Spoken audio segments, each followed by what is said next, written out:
Introduce yourself for record purposes for those who don't know you. Well, my name is Anas Arimianas. I'm an undercover journalist for Ghana, and I work with the BBC Africa. I'm sure you are part of this.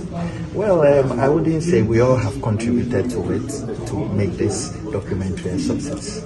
Okay. Now, what is the major takeaway from this? Well, I think that the major takeaway from this is the level of abuse that we've all seen in this film. And I don't want us to look at it with the lenses of religion.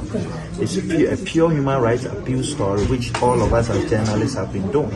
And when you have a situation where girls have been raped, girls have been sexually abused, where there are manipulations of miracles and others, it's about time we say no to these things and we stand firm and say it as it is. Let people know what the real story is. A lot of people perceive this as an attack on the church.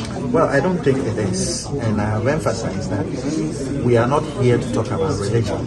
We are here to talk about human rights abuses. We've done stories on human rights abuses all our lives as journalists. This is not any different from the stories we do.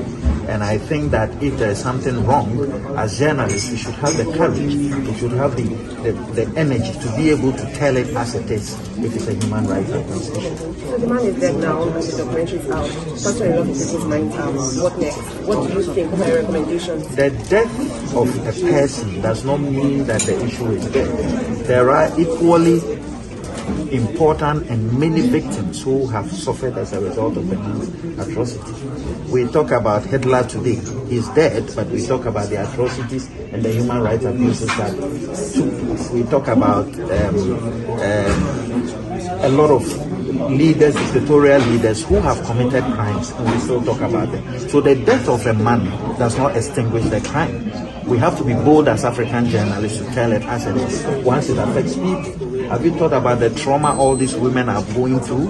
Have you thought about the problems that these people are facing?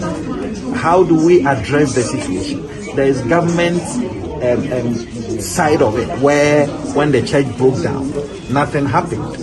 As journalists, we should be asking the question, what was government supposed to do? Why is it that nobody was brought to book when clearly the building fell as a result of structural defects? So these are all issues we have to look at as journalists and ask the right questions to make sure that there is an answer to it.